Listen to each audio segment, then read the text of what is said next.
Hello! Welcome to Anime Mystics. I'm Roman, and tonight I am watching Comic Girls Episode 7. So I apologize that this is late. Really no excuse on this one, I just got lazy. um, I don't know, the last couple of times I tried to record this, something actually came up and I couldn't actually do it. Like, I would actually have the recording going, and then someone knock on my door and I'd have to go and do something, and then by the time I was done I was just like, I don't feel like recording right now. But not today. Today it's getting done. Or tonight, I should say, because it is almost 12 o'clock. Anyway, last episode, we were introduced to a new character. I don't know if she's going to be making more appearances or if this was just a one-time thing. I don't think it's a one-time thing. They might show her again, and I hope they do. She was pretty cool. I think her name was Fura. She's the one we actually see standing outside of the haunted house in episode 5 at the end. She's a horror manga artist. And she definitely matches with her genre. I think it would have been funny if she looked like a horror manga artist and she actually did, like, I don't know, comedy?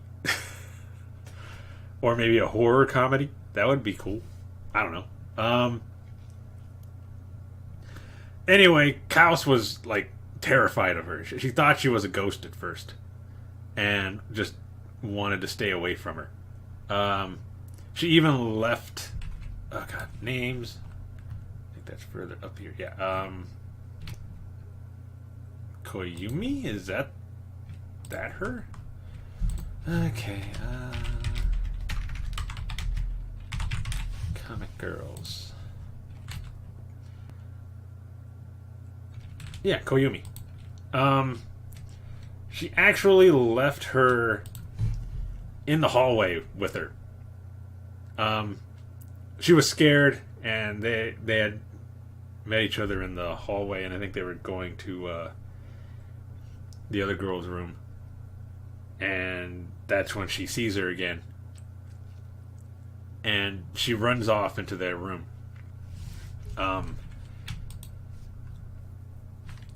Into Tsubasa and Ruki's room. And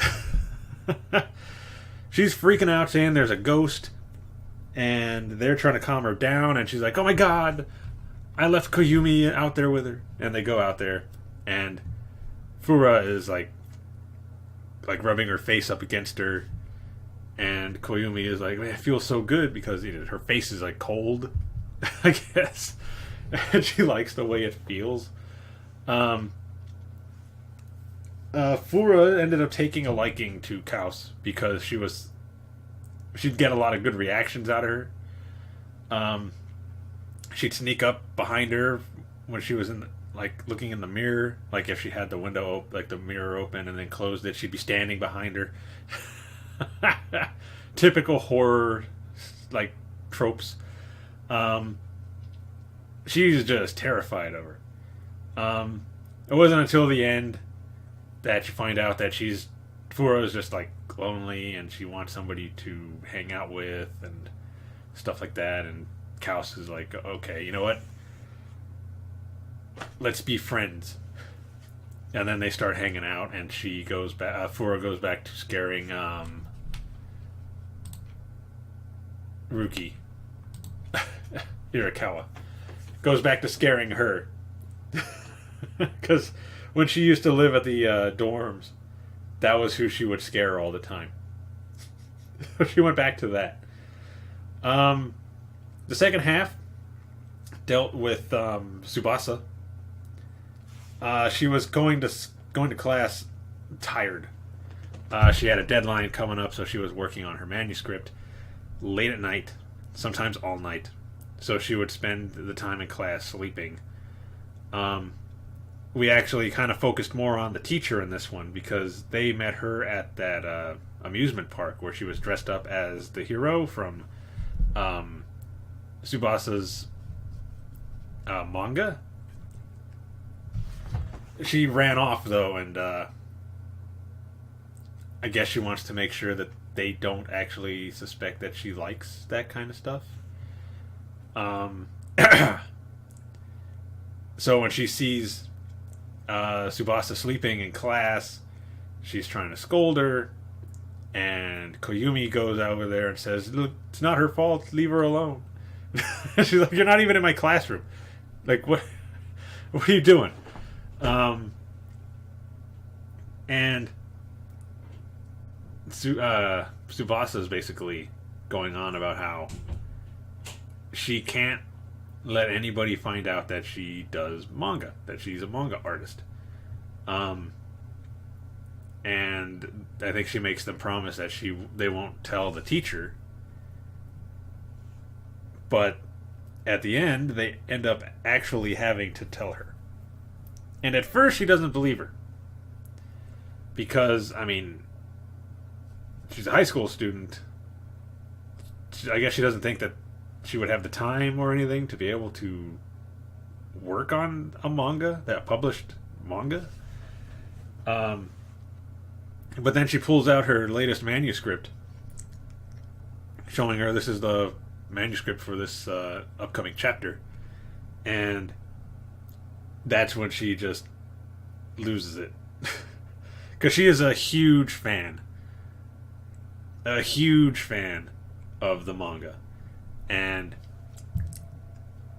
they kind of come to a understanding, because now she knows why she's so tired at night, during class, because she's up all night working on the manga.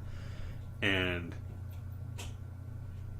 Tsubasa makes her promise that she won't tell anybody else, because she doesn't want it getting out that she's a manga artist. So right now she is the only one outside of the group that knows that she does manga. It also turns out that she is friends with the woman that runs the dorm. And she was a little mad at her for not telling her that her students are, write manga. Draw manga. But yeah, it basically ends with on a good note. The teacher's not going to say anything about her being a manga artist. She can go back to doing her stuff without having to worry about anybody finding out. And I think mainly because she thinks that they would not approve of her doing the story. Something like that. Because I guess they have their own image on what the author looks like. So she doesn't want to ruin it by actually showing that it's her.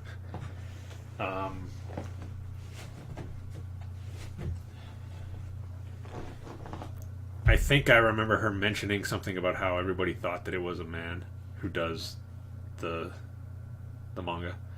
But yeah. But everything worked out. She doesn't have to worry about anything. So I'm looking forward to this episode and seeing what happens. I don't know if it's going to go off of that, or if we're going to see something else. So let's get into this episode and find out. So the video is going to be located over here, and the link to the reaction is going to be in the description down below.